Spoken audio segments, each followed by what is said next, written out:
မင်္ဂလာပါခင်ဗျာကျွန်တော်ဒီနေ့တင်ပေးမှာတော့ကျွန်တော်ဒီ SCB ဘဏ်ကိုပေါ့ခင်ဗျာကျွန်တော်ဒီ SCB ဘဏ်ကိုကျွန်တော်တို့ဘဏ်ကတ်မပါဝဲပေါ့ခင်ဗျာကျွန်တော်တို့ကက်စီကွန်ဘဏ်ဘုံမှာကျွန်တော်တို့ပတ်စံထုတ်ခြင်းဘယ်လိုထုတ်ရမလဲစတာလေးကိုကျွန်တော်ပြန်လည်မျှဝေပေးမှာဖြစ်ပါတယ်ခင်ဗျာကျွန်တော်ပထမဆုံးအနေနဲ့ပေါ့ခင်ဗျာကျွန်တော်တို့ဒီမှာ SCB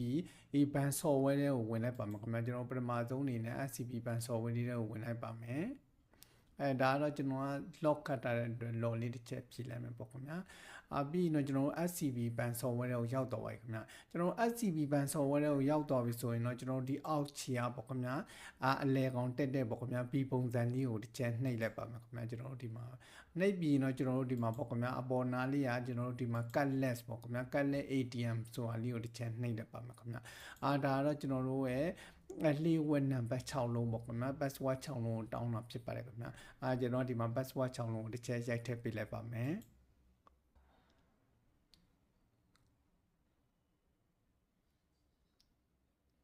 ကျွန်တော်တို့ password 6လုံးရိုက်ထည့်ပြီးတော့ဒီမှာပေါ့ခင်ဗျာသူပေးထားတဲ့ amount တွေလည်းရှိတယ်ပေါ့ခင်ဗျာကိုကအဲ့လို amount တွေမထုတ်ချင်ဘူးကိုယ်တိုင်ကိုလိုတလောက်ကလေးရေးထုတ်ချင်တယ်ဆိုရင်တော့ကျွန်တော်တို့ဒီခဲတံပုံတွေကိုတစ်ချက်နှိပ်ပြီးတော့ကိုလိုတလောက်ရေးလို့ရတယ်ပေါ့ခင်ဗျာဒီမှာကိုလိုတလောက်ခဲတံပုံလေးနှိပ်ပြီးတော့ရေးလို့ရတယ်ပေါ့ခင်ဗျာကျွန်တော်နမူနာအပြင်900ထုတ်ပြမှာဖြစ်ပါတယ်ခင်ဗျာကျွန်တော်ဒီမှာ900လို့ရေးလိုက်မှာပေါ့ခင်ဗျာပြီးရင်တော့ကျွန်တော် review ဆိုတာလေးကိုတစ်ချက်နှိပ်လိုက်ပါမယ်ခင်ဗျာreview ဆိုတာလေးကိုတစ်ချက်နှိပ်လိုက်ပေါ့ခင်ဗျာနှိပ်ပြီးတော့သူကဒီမှာတေချာပြန်စစ်ခိုင်းတာပေါ့ခင်ဗျာဒီစစ်ခိုင်းတာကိုကတေချာပြီးကျွန်တော်တို့ဒီငွေအမောက်ထုတ်မှာတေချာပြီးဆိုရင်တော့ကျွန်တော်တို့ confirm ကိုတစ်ချက်နှိပ်လိုက်ပါမယ်ခင်ဗျာနှိပ်ပြီးတော့ဒီမှာပေါ့ခင်ဗျာဆက်ဖြစ်သွားပြီပေါ့ခင်ဗျာအဲ့ဒီမှာကျွန်တော်တို့ဒီမှာမှတ်ထားမှာကျွန်တော်တို့ withdraw code ပေါ့ခင်ဗျာကျွန်တော်တို့ပတ်စံထုတ်ဖို့အတွက်ဒီမှာ code number 6လုံးကိုမှတ်ထားမှာဖြစ်ပါတယ်ခင်ဗျာကျွန်တော်တို့ရေးထားရပေါ့ခင်ဗျာဒီမှာ withdraw code ဆိုပြီးပေါ့ခင်ဗျာကျွန်တော်ရဲ့ဒီမှာ slip မှာတော့ကျွန်တော် withdraw code က66132ပေါ့ခင်ဗျာတရားနံပါတ်တယောက်နဲ့တယောက်ကတော့တူမှာမဟုတ်ဘူးပေါ့ခင်ဗျာတစ်ခါထုတ်ရင်ဒီ withdraw code ကတစ်ချိန်ပြောင်းသွားမှာဖြစ်ပါတယ်ခင်ဗျာဒီ withdraw code ကိုကျွန်တော်တို့မှတ်ထားမှာဖြစ်ပါတယ်ဒီ900ထုတ်ဖို့အတွက်ပေါ့ခင်ဗျာကျွန်တော်အခု900ထုတ်ဖို့ရေးထားတဲ့အတွက်ဒီ900ထုတ်ဖို့အတွက်ဒီ withdraw code ကိုတစ်ချက်မှတ်ထားမှာဖြစ်ပါတယ်ခင်ဗျာကျွန်တော်တို့ကအဲ့လိုမှတ်ပြီးပြီဆိုရင်တော့ကျွန်တော်တို့ကကက်စီကွန်ဘန်ဘုံကိုတစ်ချက်တွားလိုက်ပေါ့ခင်ဗျာကျွန်တော်တို့ကထိုင်းနိုင်ငံမှာကျွန်တော်တို့ဘန်တူအပေါ်ဆုံးကကက်စီကွန်ဘန်ဖြစ်တယ်ပေါ့ခင်ဗျာဒါကြောင့်မလို့ကျွန်တော်ကက်စီကွန်ဘန်ဘုံကိုတစ်ချက်တွားလိုက်ပါမယ်ခင်ဗျာတွားပြီးတော့ကျွန်တော်တို့ကကတ်လက်ပေါ့ခင်ဗျာကျွန်တော်တို့ကဘန်ကတ်မပါပဲထုတ်ပံဖြစ်တဲ့အတွက်ပေါ့ခင်ဗျာဘန်ဘုံကိုရောက်ပြီဆိုရင်ဘယ်ဘက်ချမ်းမှာရှိတဲ့အောက်ဆုံးကကလုတ်ကလေးကိုတစ်ချက်နှိပ်လိုက်မှာဖြစ်ပါတယ်ခင်ဗျာကျွန်တော်ဘယ်ဘက်ချမ်းမှာရှိတဲ့ပေါ့ခင်ဗျာအောက်ဆုံးကကလုတ်ကလေးကိုတစ်ချက်နှိပ်လိုက်ပါမယ်ခင်ဗျာကျွန်တော်အောက်ဆုံးက click လေးတစ်ချက်နှိပ်လိုက်ပါမယ်နှိပ်ပြီးတော့ကျွန်တော်တို့ကအခုလိုလေးကြာလာမယ်ပေါ့ခင်ဗျာကျွန်တော်တို့ကဒီမှာကက်စီကွန်ဘန်သမိုင်းကေပလက်သမိုင်းရဒီမှာကေပလက်ကိုနှိပ်ပြီးတော့တန်းနှိပ်ထုတ်လာအောင်ပါပေါ့ခင်ဗျာကျွန်တော်ကအခုထုတ်ပြမှာ SCB ဘန်ဖြစ်တဲ့အတွက်ကျွန်တော်တို့ကဒီမှာပေါ့ခင်ဗျာဘယ်ဘက်ချမ်းမှာရှိတဲ့အပေါ်ဆုံးကပေါ့ခင်ဗျာဒီမှာအာသာဘန်ဆိုတာလေးပေါ့ခင်ဗျာclick လေးကိုတစ်ချက်ထပ်ပြီးတော့နှိပ်လိုက်ပါမယ်ခင်ဗျာကျွန်တော်တို့ဒီမှာအာသာပန်ဆိုတဲ့ကလုတ်ကလေးကိုတစ်ချက်ထပ်ပြီးတော့နှိပ်လိုက်ပါမယ်နှိပ်ပြီးတော့ကျွန်တော်တို့ကဒီမှာ SCB ဘန်နဲ့ကြာလာပြီပေါ့ခင်ဗျာကျွန်တော်က SCB ဘန်နဲ့ထုတ်မှာဖြစ်တဲ့အတွက်ပေါ့ခင်ဗျာဒီမှာ SCB ဘန်ကလုတ်ကလေးကိုတစ်ချက်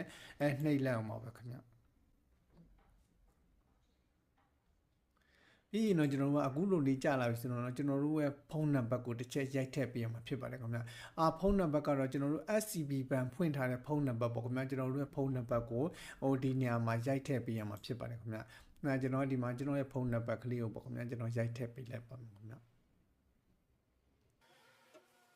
တော့အဲ့လိုဖုန်းနံပါတ်တေးချရိုက်ထည့်ပြီးပြီဆိုရင်တော့ကျွန်တော်တို့ကတေးချပြီးမှန်ကန်ပြီဆိုရင်တော့ confirm ကိုတစ်ချက်နှိပ်လိုက်ရမှာဖြစ်ပါတယ်ခင်ဗျာကျွန်တော်တို့ကဒီမှာ confirm ဆိုတဲ့ click လေးကိုတစ်ချက်နှိပ်လိုက်ပါမယ်အဲ့ပြီးတော့သူကဒီမှာသူပြန်စစ်ခိုင်းတာပေါ့ခင်ဗျာဒီဖုန်းနံပါတ်နဲ့ငွေ900ပေါ့ခင်ဗျာသူထုတ်ဖို့ဒီမှာ miss ရေးထားတာပေါ့ခင်ဗျာပြီးတော့ကျွန်တော်တို့ကဘမ်တူတဲ့အတွက်ဝန်ဆောင်က fee အနေနဲ့ကျွန်တော်တို့က10ဘက်ကြမှာဖြစ်ပါတယ်ခင်ဗျာကျွန်တော်တို့ကဒါကတော့ဘမ်တူတဲ့အတွက်ပေါ့ခင်ဗျာကျွန်တော်တို့ဘမ်တူတဲ့အတွက်ဒီမှာ10ဘက်ဖြတ်မှာဖြစ်ပါတယ်ခင်ဗျာကျွန်တော်တို့ကအလှတွေသဘောတူတယ်ဆိုရင်တော့ confirm ကိုတစ်ချက်ထပ်ပြီးတော့နှိပ်ရမှာဖြစ်ပါတယ်ခင်ဗျာကျွန်တော်တို့ကသဘောတူတယ်ဆိုရင် confirm ကိုတစ်ချက်နှိပ်တတ်ပါမယ်ဝန်ဆောင်က10ဘက်ဖြတ်မယ်ပေါ့ခင်ဗျာ ဒီနေရာမှာတော့ကျွန်တော်တို့ရဲ့ပေါ့ခင်ဗျာ withdraw code number 6လုံးကိုတစ်ချက်ရိုက်ထည့်ပေးရမှာဖြစ်ပါတယ်ခင်ဗျာသူလည်းရေးထားတယ်ပေါ့ခင်ဗျာ the under the withdraw code ဆိုတာလေးပေါ့ခင်ဗျာဒီ withdraw code ကိုကျွန်တော်တို့ရဲ့ withdraw code number စောစောကျွန်တော်ပြောခဲ့တဲ့ code number 6လုံးကိုဒီနေရာမှာရိုက်ထည့်ပေးရမှာဖြစ်ပါတယ်ခင်ဗျာ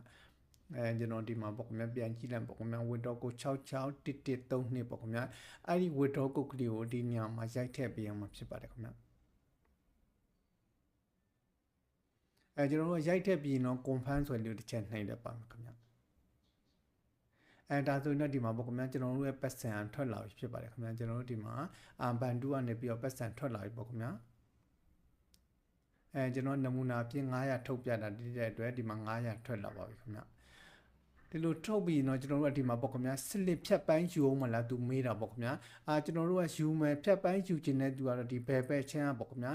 print ဆိုတဲ့ clock လေးကိုနှိပ်လိုက်ရမှာဖြစ်ပါတယ်ခင်ဗျာကျွန်တော်ကတော့မယူတော့ဘူးပေါ့ခင်ဗျာမယူတော့ဘူးဆိုတော့ဒီညာပဲချင်းကနေပြီးတော့ဒီမှာdon't print ဆိုတဲ့ clock လေးကိုတစ်ချက်နှိပ်လိုက်ပါမှာခင်ဗျာဒါဖြတ်ပိုင်းမယူတော့ဘူးပေါ့ခင်ဗျာဒါဆိုရင်တော့ပြီးတော်ပြီဖြစ်ပါတယ်ခင်ဗျာအခုကတော့ကျွန်တော်တို့ SCB ဘဏ်ကိုပေါ့ခင်ဗျာကျွန်တော်တို့ဘဏ်ကတ်မပါပဲဒီ Casicon ဘဏ်ပုံးမှာပေါ့ခင်ဗျာဘယ်လိုထုတ်ရမလဲဆိုတာလေးကိုကျွန်တော်ပြန်လည်မျှဝေပေးရခြင်းဖြစ်ပါတယ်ခင်ဗျာအားလုံးအဆင်ပြေကြပါသည်ခင်ဗျာ